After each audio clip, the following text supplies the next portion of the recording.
think that most of the people here are aware of AISC and the things that the organization does, but just as a quick recap, we host events like this seemingly constantly, 3 to 5 times a week, and some of them are fairly broad like this one tonight, and some of them are highly specific and highly technical. So if you need something to do almost every single day, we've got stuff for you.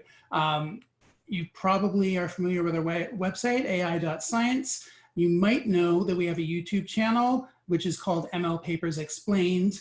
And if you go and subscribe to that, you will get notified about all of these sessions. If you're on LinkedIn, AISC does a really good job of keeping people up to date on stuff that's happening there as well.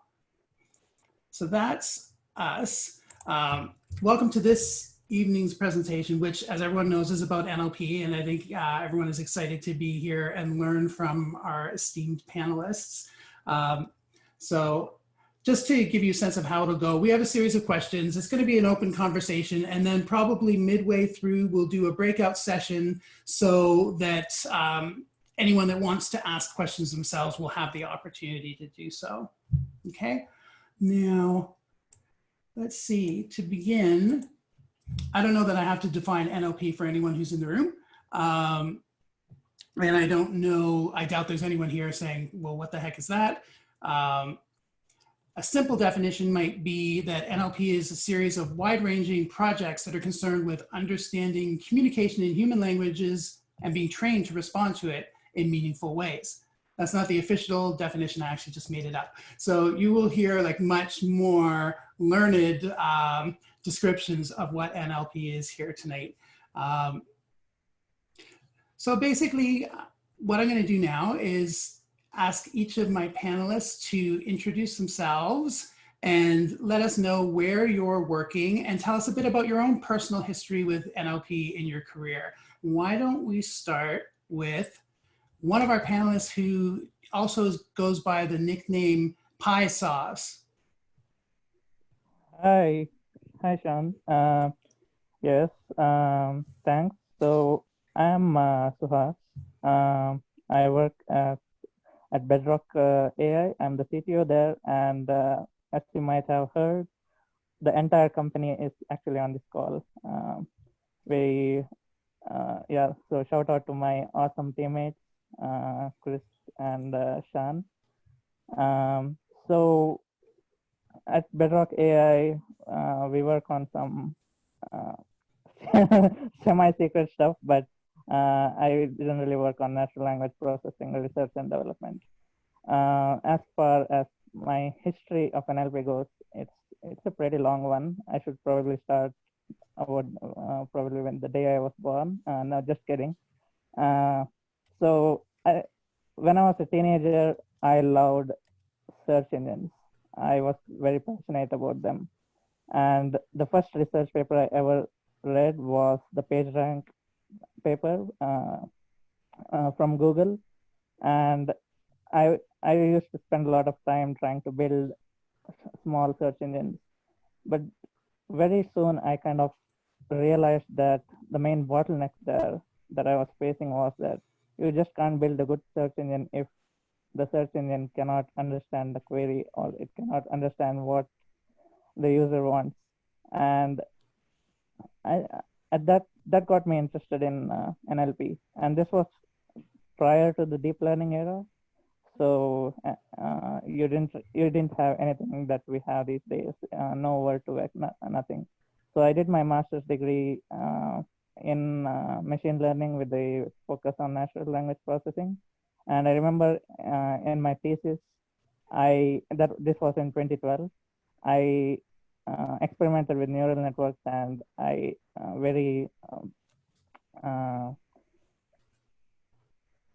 just wrote a paragraph in my thesis saying neural networks don't work, forget about it. And 1 month after I graduated, AlexNet came out and the deep learning revolution started. It also turned out that I left the world of machine learning because I moved into the world of information security because I loved the team there. But a few years later, I got back into NLP for a variety of reasons. But but when I got back, everything had changed. You had all these new methods, and I had to relearn everything from start. So I took so at that time I was living in the Netherlands, and I was waiting for my immigration to Canada to get processed. So I took a sabbatical, and every day in the morning I would read 2 or 3 papers, and in the evening I would try to implement them. Many times I cheated because the code was already available, and I would just run it. But yeah, it was fun trying to implement many papers. And then I spent some time doing independent research on controlled text generation and privacy preserving machine learning. And now, fast forward today, I'm working on a lot of exciting problems in the fintech space. And yeah, this is my story so far. That's great. Thanks. Ehsan, do you want to go next? Sure. Yeah, so I'm Ehsan. As I mentioned earlier, I've been in the NLP field for a decade and a half. I kind of started my my studies in academic studies in NLP. Prior to that, it was math and physics. Right now I'm the director of AI and technology at the Data Science Central Hub of Royal Bank of Canada. I'm published in a few domains with some relevance to NLP at each point. So there is information extraction, information retrieval. There is, well, some of them are computer vision, recommender engines, so on and so forth, but they have some relevance to NLP. And every time I'm using some of the NLP techniques, you know, that I suspect can be applied over there for the most part. So that's that. And as I mentioned, in the industry, I've been, you know, working on various, you know, products, machine translation, speech recognition, you know, summarization, you know, conversational agents. So these are a few NLP ones, and then quite a few, you know, computer vision and other realms in AI. Did I miss anything, Shawn? Is there anything specific you'd like me to say? No, I don't think so. I'm sure more will come up over the course of the conversation too. Royal, could you go next? Yeah, sure. Hey, everyone. Hi, Shawn. Yeah, so I think my journey with NLP probably began with my interest in languages in general. So I come from a place where Suhas also comes from, like exactly same location we met on AISC Slack in Canada, actually. And it's a multilingual society. So, you know, people speak three to four languages. As a child, I was always interested about these languages, the words, the etymology, and so on. And in school, I specifically picked projects that were related to languages and mostly low resource languages, because majority of the Indian languages do not have much of online or, you know, digital presence and so on. So I came to Canada a few years ago, did my master's here. And I mostly worked on information retrieval when I was doing my master's. But back in India, I worked in the areas of processing code mixed text. And what it means is, let's say if you're mixing two different languages in a single sentence, you have two utterances that belong to two different languages. Let's say, you know, French Canadians might say something like, Je pense que it's going to rain tonight. So you say je pense que, which is the French part, and then, you know, it's going to rain tonight, which is the English part. And it's extremely common in any multilingual stable societies. In fact, people say that code mixing is more common than speaking in monolingual, you know, languages. So I did some processing, different flavors of, you know, natural language processing in that area, and some low resource language stuff too. And back at Waterloo, I did some information retrieval and also question answering related work. And for the past 2 years, I've been working with Ada as a machine learning scientist, and we've been mostly working on, so Ada support, if you don't know, it's like a chatbot provider company. So we work on, my day-to-day work is mostly improving the intelligence of the bot, or, like if you were to chat with the bot and you type in a different language and then it says, oh, okay, your language setting is English, but you're typing in French, let me change the setting to French. So lots of exciting problems. So that's what I've been working on since last few Well, years. that's great. Thanks. I wanted to take a moment just to mention to people that it would be great if we all connected online and continue to network. So you can use the chat function in Zoom to put your LinkedIn profile or whatever other online handles you'd like to share. And then at the end of the meeting, people can just save a copy of the chat and you'll have everyone's contact information. Okay.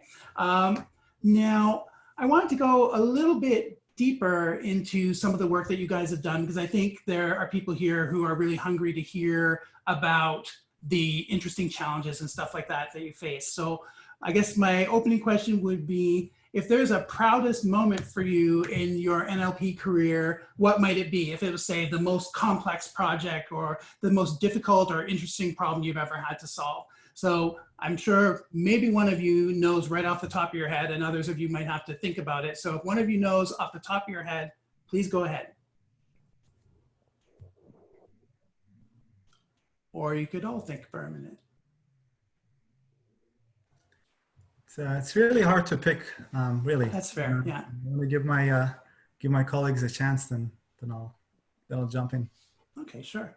Yeah, I think, like Ehsan said, it's pretty hard to think, and I was thinking about it too, and I feel like some of my early projects, and they may not be super machine learning heavy and so on, when I first got introduced to the fear, and so I can tell you the task that I was working on.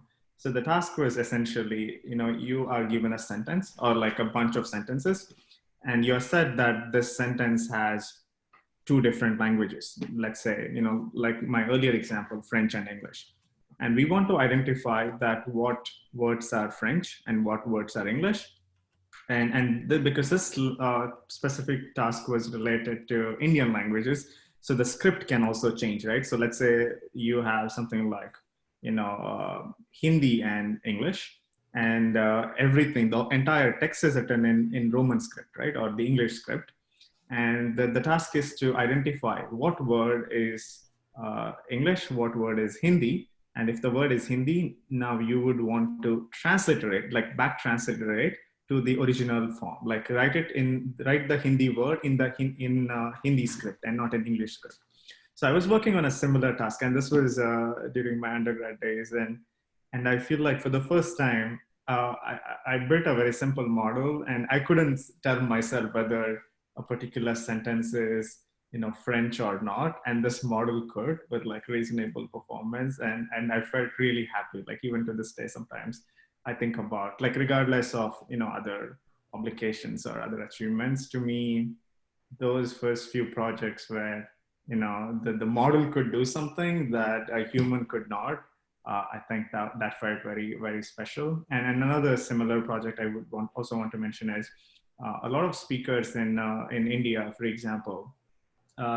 Let's say there are a lot of Tamil speakers and they don't know how to read Tamil script. In school, they might have learned how to read, like English script and Hindi script and so on. And now, and at home, they know how to speak Tamil, but they don't know how to read Tamil literature. And Tamil literature is, very rich, one of the oldest languages.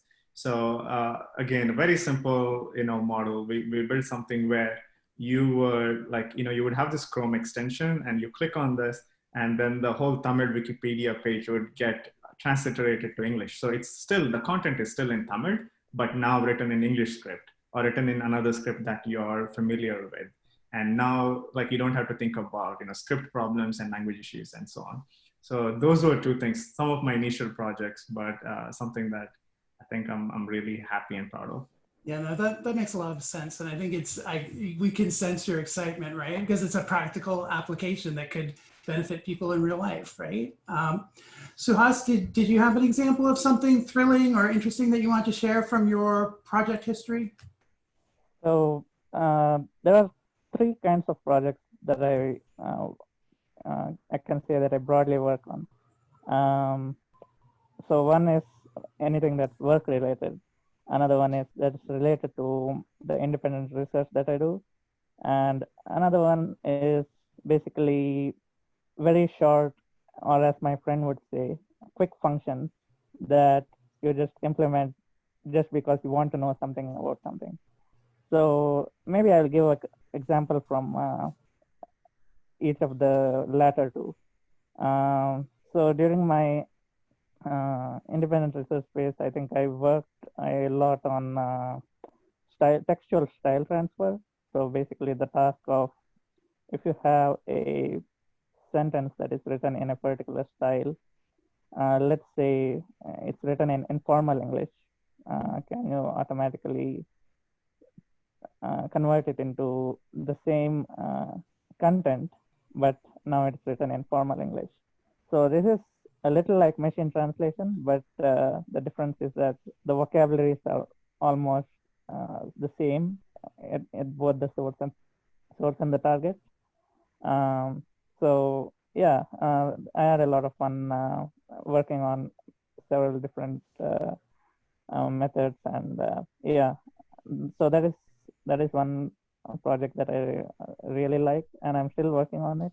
The other the ones that I call quick functions, is things that I do over the weekend. For example, a couple of weekends ago, or was it a couple of weekends ago? Time goes so fast. So there was the Democrat and Republican convention in the United States. So you have the transcripts of the politicians available who spoke. So I extracted them and calculated some readability scores, and found that, for example, Democrats, they spoke at, the Democrat politicians spoke at a level that was meant for college educated people, and Republican politicians spoke at a level that's meant for high school or even fourth grade educated people. And it was, I mean, to some it may seem obvious, but it was really nice to look at the data and see that even within the parties, there are different factions, and each of those factions have a different way of conveying things, and their readability scores actually clustered.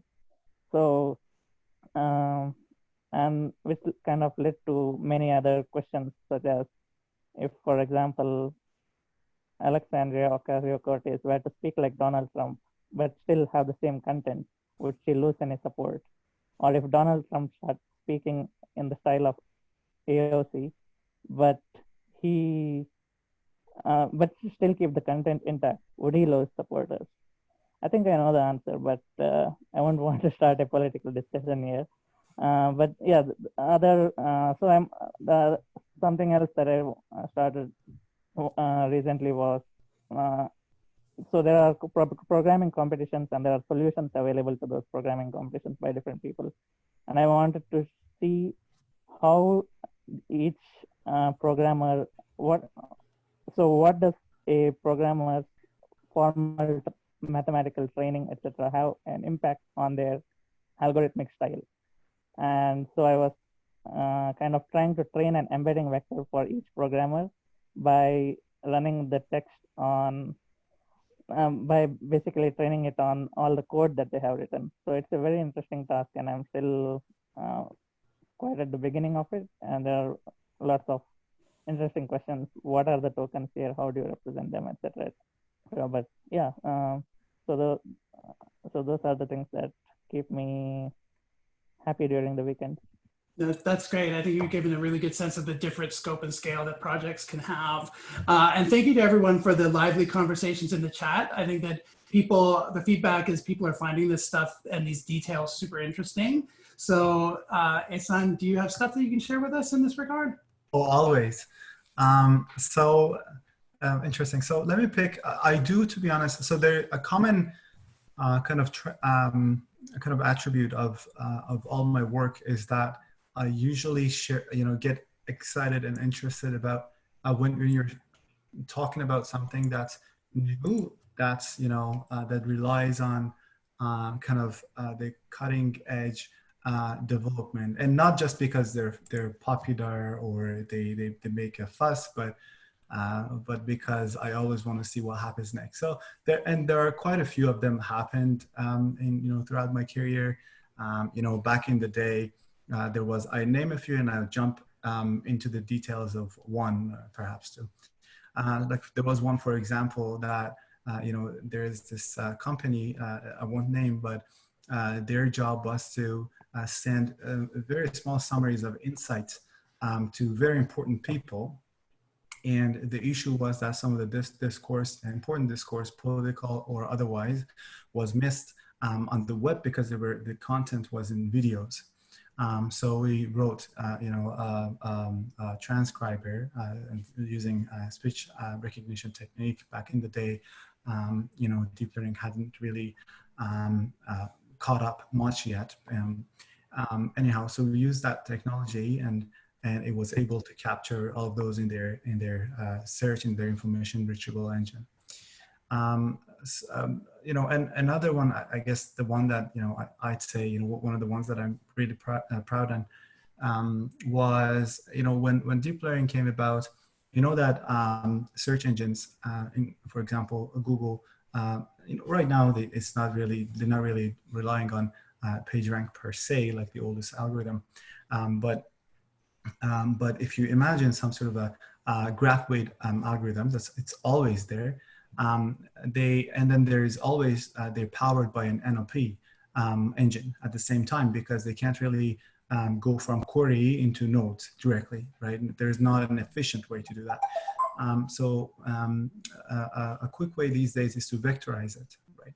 And so my PhD thesis was one of those on one of those vectors.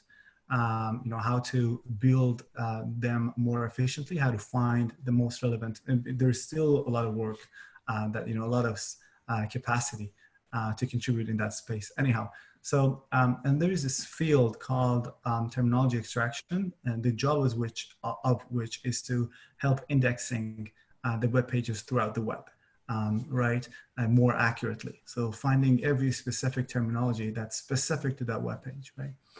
So similar to PageRank, there are specificity methods that are in natural language processing.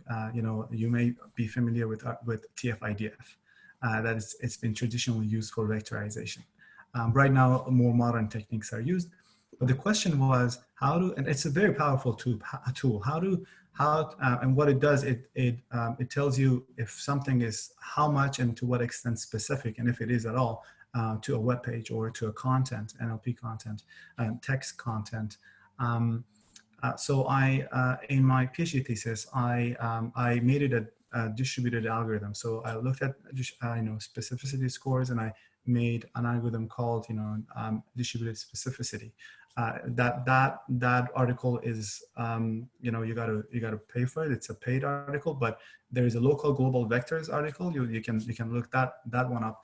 In terminology extraction, local global vectors in terminology extraction. It's a very simple idea. The idea was you can take a look at your webpage and have a shallow embeddings or deep embeddings. We've done quite a few, and there's a couple of follow-ups coming up. One actually came up, a multi-channel approach came from Europe, Stuttgart came out.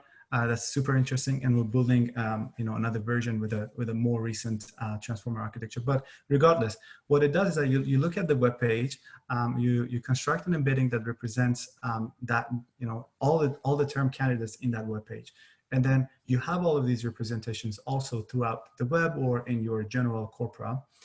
So you have two representations. So with these two representations now, similar to noise contrastive and estimation, you can actually tell the difference between these two words, one in the context specific to that web page, one in general. And you concatenate them, you feed them to your classifier, you feed them to your downstream, you know, and deep layers.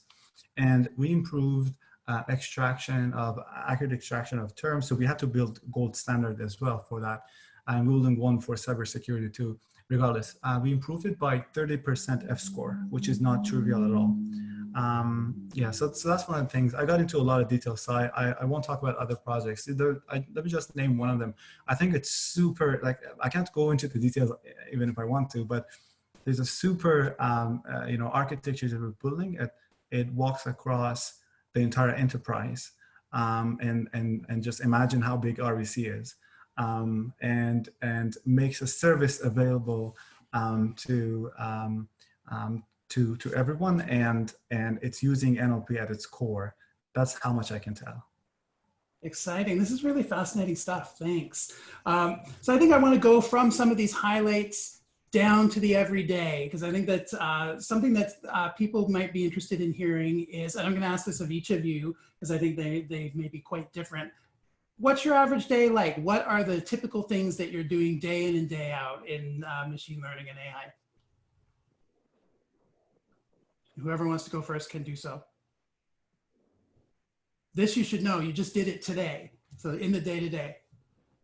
I can go first, but Thanks. I think my day-to-day doesn't really look like, I mean, it changes from time to time. It depends on the project mostly.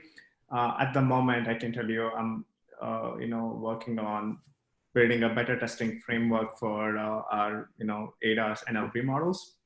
And so now it's mostly like every day, get up and sit in front of your laptop and come up with write some code. So mostly like engineering stuff at the moment. But in the past, that before, for example, we submitted to EMNLP recently, and like for 2-3 months, I was just working on like doing research, reading papers, and implementing, like coming up with a new implementation, testing the model, and experimenting, and so on.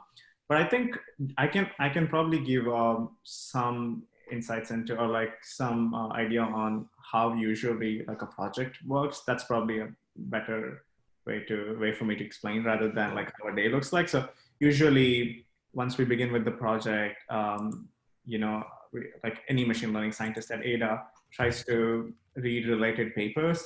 And if there's, we wouldn't want to reinvent the wheel, right? So we read the papers and see if there's already existing code or models available, and also figure out things like what should be our tracking metrics, and like where is the data gonna come from? Are we going to annotate the data and like do all this planning?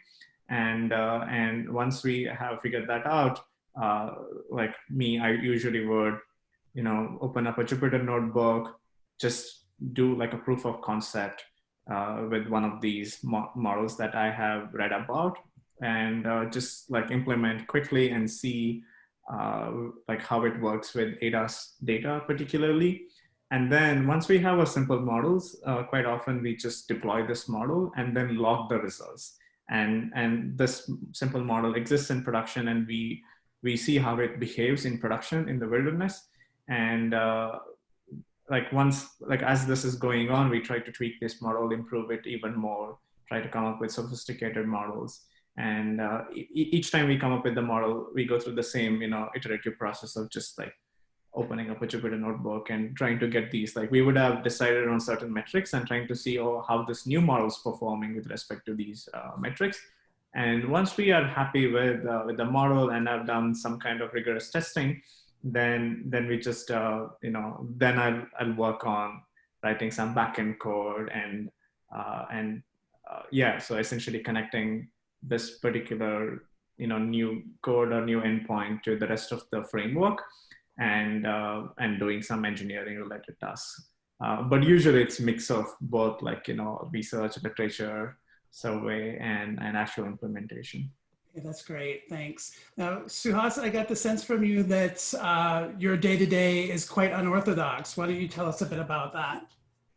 Yeah, since I work at a early stage startup, I think the day at a typical day at work is probably not very representative of how it would be at a larger organization.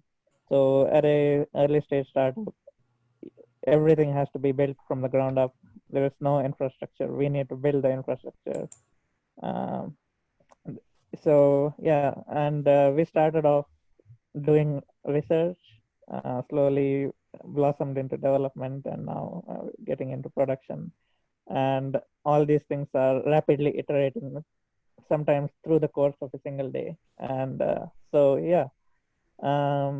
I usually keep tabs on what's happening in the field to see if there is something new that's come that could benefit us. Usually there is not, but it's still worthwhile. and then I implement them. I implement quick functions just to see how, just like Royal mentioned, have try baselines first, compare the baselines with the new model that you have performed, and see do ablation studies, which I think for me it's very important. And yeah, that's basically how it goes. Okay, yeah, great. a lot of communication with other teammates, of course. Okay, super. Thanks. Ehsan, what do you what's your day like every day besides hiring and firing and all the high-powered stuff? No, none of those. We don't hire, we don't fire, none of those. Yeah, so I'll say that very quickly, not to bore your audience, but basically my day-to-day is going to a lot of meetings, much more so than I would, be really excited for. But and there are different natures these meetings can hold. One of them, the most, the funnest one, is usually, jumping in on a usually highly advanced, architecture, AI architecture, and being presented with a problem, the problem that our data scientists may have, that our engineering teams may have, and just give them, just unblock them. And help them in, sometimes they can't make the decision, sometimes they do know the answers, sometimes they don't. So I have to jump in and tell them, what exactly needs to be done for the system to work. A lot of it is probabilistic, but that's one of the fun parts of it. The unfun one is convincing. I think it may come up later on in the conversation as well, is convincing others that, hey, this is I think the way that it's gonna help us, or it's gonna work. And that's a little bit tougher. But Right. So a bit of politicking to make sure that people actually understand and value and respect where you're coming from. Yeah. Right. Or what's not gonna work, because that's very hard to tell people. Hey. Right. That's gonna, yeah. Yeah, no, that makes sense. Another question for you guys, this might be a shorter one, but what are some of the difficulties that you run into, particularly on NLP projects, whether it's computational power, or what are the stumbling blocks that you face when you're working on NLP projects? And anyone can go, if you have something, anyway. Maybe Suhas, we can start with you. Yeah. Thanks. But I think it depends on what kind of project someone is working on. In my case, okay, let's go back. Language is subtle, and people use language in very subtle ways. And sometimes that means that the signal that's present in language is also very limited. And that can be a stumbling block a lot of the time when you are just trying to search for a signal that just may not be there. Computational power in today's world in 2020 is a problem, especially if you want to let's say pre-train a large model, but you don't have the computational resources, and that's the only way that you can beat the state of the art or beat your competitor, is by getting high on the computational side. So yeah, those are stumbling blocks for sure. Okay, yeah, that makes sense. Do either of you guys have something else to add? If not, we can move on. I think I didn't quite catch the question, to be honest. Oh, okay. It was about what are the difficulties or roadblocks or stumbling points you come across on NLP projects specifically. Okay, I think I mentioned one, which is convincing others. Maybe what can be mentioned is sometimes there's a lot of, like, the data itself can be really messy. It's not specific to NLP, but it is definitely in NLP, and it needs to be figured out. Sometimes there are no, no labeled data, no supervision. That's a big challenge, and you got to be very smart how to resolve it. Okay, great. Yeah, I just wanted to add, I think it's similar to what Ehsan mentioned. Quite often, annotations is a problem. I think even like for us at Ada, we might have all these pre-trained models, and we might reuse like these models through some techniques like transfer learning and whatnot. But at the end of the day, we would still want to evaluate the model, or we might still need some kind of supervision for like even for transfer learning and so on. So annotations sometimes become the issue. And I feel like from my previous experience with low resource languages in India, quite often, a lot of European languages themselves do not have like pre-trained models and so on, like let alone like, a lot of these languages. So there isn't representation for languages, like, many languages that are spoken more than like, 60, like more than 60 million people would speak this language, and yet there may not be a pre-trained model available sometimes. So there are cases like that, and that makes it harder, I think, sometimes. So you may have to, like annotate or do supervised techniques and things like that. So yeah, that's mostly the hard part, I would say. Yeah, okay, that's great, great. One of the things that you brought up is the whole question of evaluation on these projects. And I know when I was in school, I did the same project that everyone else does with Reddit posts. And I remember, oh, it's so funny. I think I asked for a connection request with Suhas earlier today. And I thought, oh my God, he's going to see that I bragged about getting 98% accuracy on my NLP project.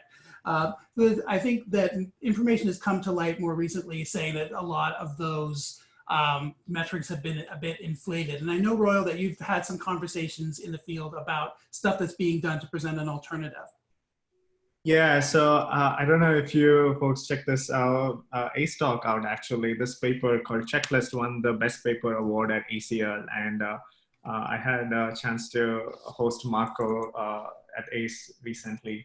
So the problem with like general, not just let's say NLP, but like models in general is, you would have all these automatic absolute metrics like accuracy, F1, and so on. And once these models are deployed, they're in the wild. There may not be a way to track, or like, how do we even in the software engineering sense, how can we perform behavioral testing of these models? Like, how do these models behave? And especially, like Suhas mentioned too, that language is so subtle. There are different ways of expressing the same sentence and so on. So now a model like might behave totally differently if you add an exclamation mark, right? Whereas like it might give you a totally different classification if you add another character and so on. So this paper, Checklist, it addresses this problem. And traditionally what people have done is, as Marco would also say, that you would have like this glorified, I don't know, like a great model like BERT and whatnot. And then for next 5 years, people would be like, oh, BERT is bad. Let's do, Oscar, let's do BERT++ and Roberta and so on. And then even more papers would come on like, come up on, oh, like that model is also bad. It doesn't work well with respect to these things. So as a practitioner, one would wonder, oh, should I deploy this model at all? Or like people say that BERT is, like exceeds human level reading comprehension abilities. Now, should we deploy it? And so there are questions like that and very relevant to practitioners. And this paper, Checklist, it addresses that. So what Checklist essentially does is you can now create a sentence or create test cases at scale. And then it gives you an ability to perform behavioral testing on machine learning models, especially like natural language processing models. So one example could be, let's say, for example, BERT does, like I said, extremely well on reading comprehension. And if you were to give a sentence like, Royal is younger than Royson, who happens to be my brother with another ridiculous name. So Royal is, let's say Royson is younger than Royal. So now if the question is who is less younger, right? And like the model should say Royson, who's my brother, but it would say Royal. Like apparently they show like there are like very simple cases that humans wouldn't fail at, but models like BERT, Roberta, etc. fail. So what's interesting is now using people like using an approach like Checklist, you can now build a lot of behavioral tests at scale and can test these models. So that's the approach, and I think that's a very good it's of course not a silver bullet, but it's a good combination. Now you have all these automatic metrics like precision recall, accuracy, F1, etc. And you can also do behavioral testing. You can thoroughly test your models and capture all those vulnerabilities and critical issues before you can actually go into deployment. One of the topics that came up a lot when I was doing some background reading, trying to get ready for this, is the whole question of bias in NLP and bias around race and bias around gender. I know, Ehsan, that this is something that you have a bit of knowledge about. Could you speak to the issue in terms of what the current situation is, what the risks are, and what people are doing about it? Yeah, so the answer to that is, and I encourage my co-panelists to also comment on it, but the answer to that is really is not as much explored as we want it to be, because the field is recent. Previously it's been the case that there's a lot of concern sometimes, and a lot of times invalid, to be honest, about models, saying that, oh, these are black box. I don't know how they can, how they're working, so I can't really use them. On the other, extreme pole, there are, ways that you can actually, look into exactly, what the model is doing. But looking exactly into what the model is doing doesn't really explain from their perspective the model. Anyhow, so there, it's similar to trying to make error space accessible to people in court of law to decide whose fault a crash was, right? It's not really simple. And you can bring in technical people in, they can give you their opinion, but you can never know the exact details unless you know the details of the model. So I would just want to divide that, separate that type of understanding from the real issue. And the real issue is biases and, explainability and fairness. And those can be tackled in various ways. So the simplest ways are, just make sure you have equal representation. First of all, recognize those biases and make sure there is, simplest way, make sure there's equal representation, in the data. And then you can say, well, that equal representation may not show the reality on the ground, right? And you're right, and that's going to damage a little bit the performance on the model. And there are methods that you can separate the two. Make sure your representation is equal, but still you're not reflecting something that's not on the ground. So that's one, and one of these, and there are methods that you can actually peek into, a neural net and see which part is responsible for what. And those are, in more employed in deep learning, I guess, saliency testing, those things. And basically what you do, like imagine CNNs, for example, you have the receptive fields in CNNs where, a neuron can be responsible for various, input features. Some could be responsible to detect, nose, some could be responsible to detect background or what have you. And you can explore by tweaking and observing and those receptive fields, you can explore the regimes that in your manifold of data that your model has, that you wouldn't know, that your model has not received, has not seen in the data. Usually that's the kind of, those are the loopholes for adversarial attacks. So if you use these tests, you kind of explore them before they exploit it to attack you.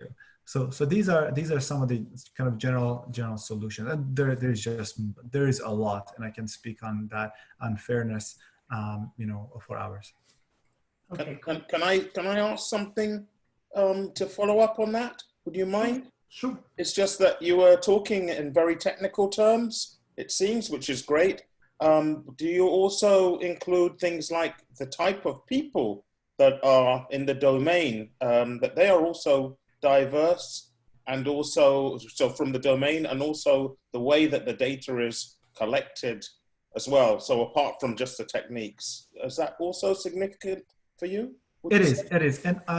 And I was addressing that in, so let me try to make it, more accessible by taking one example. Let's say race, that can be used to, your model may or may not discriminate against certain race. And there are ways you can statistically isolate races and make sure that your decisions that the model is making is independent of it.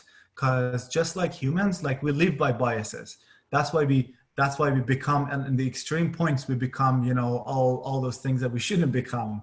But if we're aware, if as humans we control for them, we say, okay, like I don't know, my mom tell me, hey, this is not okay. That not okay thing will force me to learn. Will force me to learn to make it independent, make that feature independent from other conclusions or from the target value. So the target value is, should I give this person a loan? Should I not give this person a loan, for example? So you got to isolate all of those, and there are various statistical ways you can isolate them. One way to do that, I was mentioning a simple, the starter, I would say, raise the number in your population, because all down below everything is statistical, right? The model usually 90% of, almost all of machine learning is statistical. So you bring the statistics of minorities in the population up to the majority. So that's one way, that's one simple way, and it's not perfect, but it's one simple way to add more weight to the entire population, or enough weight or equal weight to the entire population with regard to that feature. Then everything else will be, partially, well, mostly only based on, other features, because this feature is flat across the board, right? Now I say that there is issues in there, because then you have to look for second order statistics, which simply means, or second degrees of separation, which technically means, or more specifically means, other features may be associated with race, such as location, such as so you got to take care of those as well in the next level. Thanks, Ehsan. Changing topics a little bit, I wanted to bring up the whole topic of NLP and creativity and the arts, because when I was researching for this, I found novels that were written using NLP. And I know, Suhas, that this is an area that you have a bit of experience with. So I want to ask if you could speak to that. Yeah, so recently I hosted an event at AISC. It was a trivia quiz event, but the theme of that was AI for fun and creativity. And yeah, the purpose of having that as a theme was basically to hopefully have members in the AISC community come together and use AI for creative output. There is a workshop at NeurIP called AI for creativity. I don't remember the exact name, but yeah, it goes something like that. Actually, the deadline still hasn't passed if anyone wants to work on it. But there has been a lot of different use cases. People have used it as a means, as a aid to write poetry, as a aid to generate music, so on. I personally, for example, from the last, I think, 1 year, I don't use a thesaurus anymore. I use the Word2Vec nearest neighbor visualizer, which works much better than a thesaurus for my needs. That's a very simple example, but you can use NLP models, and now with the advent of these large language models, you can give yourself a creative boost by having the language models kind of prompt you with the different artistic flourishes that you can then edit. You have already seen this with the GPT-3. There are so many demos and examples. Okay, great. Thank you. Switching again, I wanted to ask maybe a couple of tactical questions that might be of interest to people in the room. If they are passionate about and interested in NLP, are there particular skill sets or particular areas of knowledge that they should focus on, and including things that aren't even necessarily taught in school? Maybe Royal, we could start with you if you have a response. I was actually, incidentally, we were talking about this in our breakout room, some advice on like what people in industry look at. I think something that's probably, it's not about skills in general, it's more about, I think when one is studying or in academia, maybe one doesn't think about business and, like when a model is actually deployed and those situations as much.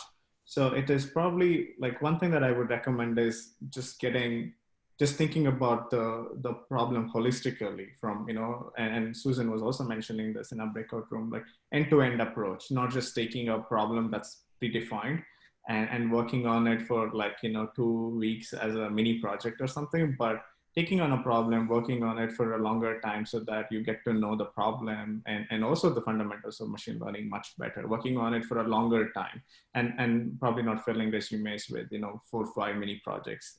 Instead of that, maybe working on longer projects. And something else that I also personally learned at ADA is, machine learning is not always everything. There's also business needs, there's design needs, and there are customer experience and also things about, latency, memory footprint, and things like that. So it may not always be expected of a new graduate, but like a newbie, but it would be interesting to have such a mindset that, something that I'm building, is it actually solving business problems? Is it helping, anybody at all?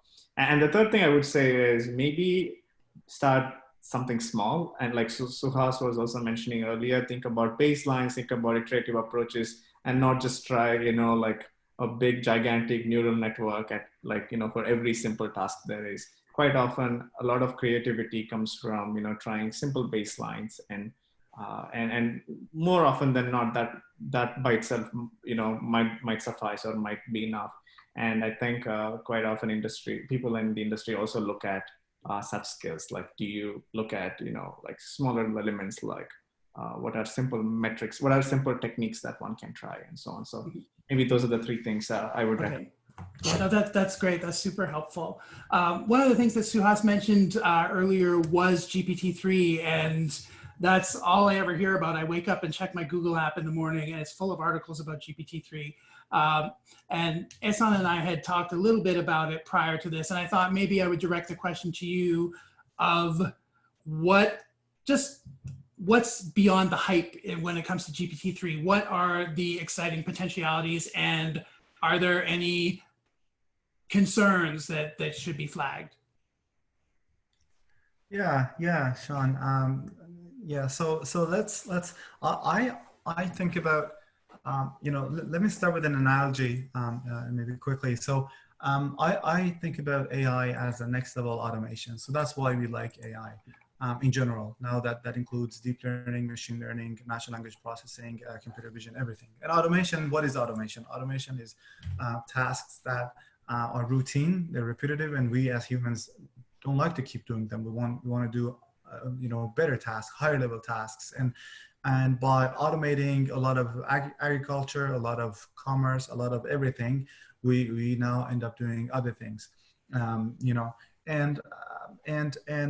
kind of, if you look at GPT-3 or any other deep language model, that's what they are. They're a deep language model. They learn to predict. They learn to predict the next item in a sequence, right? Of course, they trained on multiple tasks, and then they may come as a surprise when replying to a question that they weren't specifically trained on. But the reality is that a model like GPT with however multiple billions and billions of neurons, they have enough capacity to store a ton of information. So every machine learning model is a summarization of data. That's exactly what it is. They come from statistics in stats, you want your model or modeling is data summarization. So that's what it is. When you ask it, when you prompt it with something, and you're surprised that it can be elaborate on any topic, or answer a question, or look at a few of your tables and generate the next one. Entries, and generate the next entry, the missing one. It's all it's doing is relying on the information that it's stored in a summarized manner. So that's the first part, what it is, besides the hype. And now what it can do. So it can do a ton of things. And we should be super careful with regard to bias with these models, because there's a ton of garbage on the internet, a ton of ridiculous stuff, ridiculous fallacies, logical fallacies, and misinformation on the internet, right? So we got to be careful with that.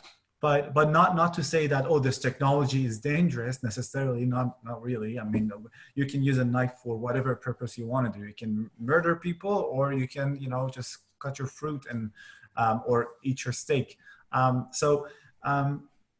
With regard to how it can be used, one of the, I think, the most brilliant ways, and we are actually using not GPT-3 but using similar NLP algorithms that way, is to provide context. It actually came up, that question did come up in our breakout room.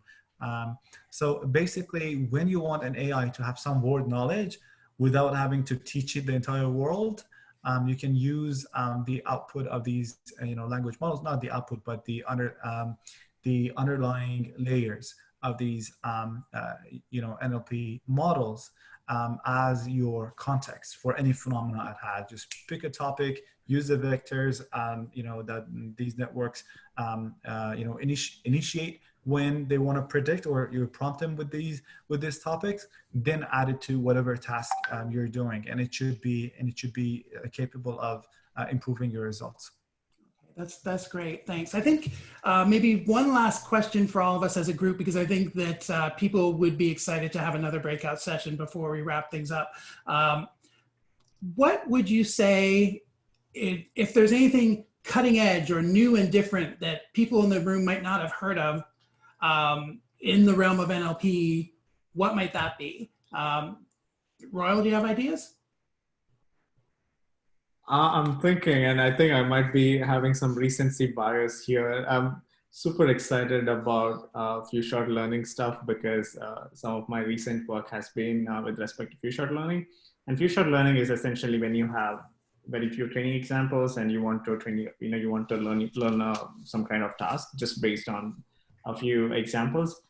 So one task that I worked, or like our EM NLP submission, was mostly doing named entity recognition, that is identifying, proper nouns. Like, I want to fly from Hong Kong to Bangalore. I want to identify that Hong Kong and Bangalore are other locations. So for Ada, for example, our customers might say something like, hey, my kale salad is missing. And we would want to identify that kale salad is a food entity and or like an appetizer or whatever. And then quite often that there are very few, training examples for these. So I feel like something like that is that I'm super excited about in the recent past. But I also see, I don't know, in terms of the field, I don't really know, maybe Suhas and Ehsan have other opinions, but quite a few of the recent papers are more about, sparsification of BERT, like they take one particular model and then trying to make it faster and so on. So there have been some exciting things to speed up models like BERT and so on.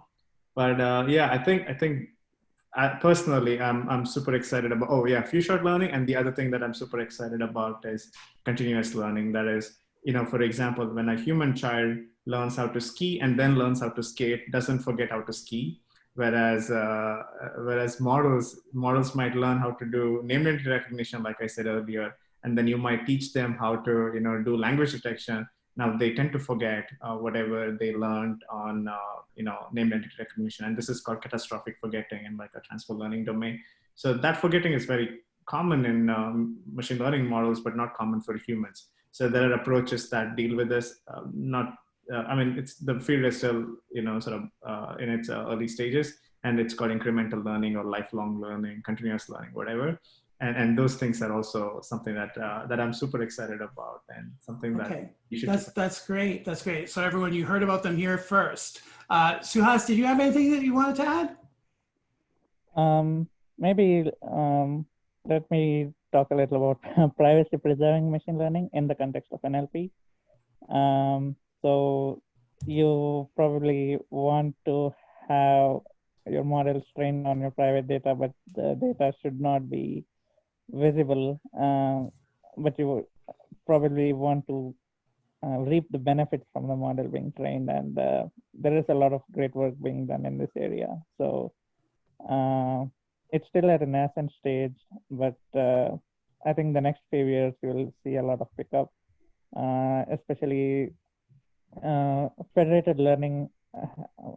Google, which has pioneered it, has already been put into production, but there are also a lot of different techniques that are mathematically that provide mathematical guarantees like differential privacy and even homomorphic encryption and so on. So those are things that are pretty exciting to me personally. Great, that's great. Thanks. Ehsan, did you have anything you want to add? Not trying to advertise ACE. I think everybody knows what ACE is here, but Royale has a good talk on curriculum learning in NLP that addresses what he mentioned on catastrophic forgetting. I think also that's a brilliant topic. So if you look at ML Paper Explained YouTube channel, you're gonna enjoy that conversation. Okay, great, thanks.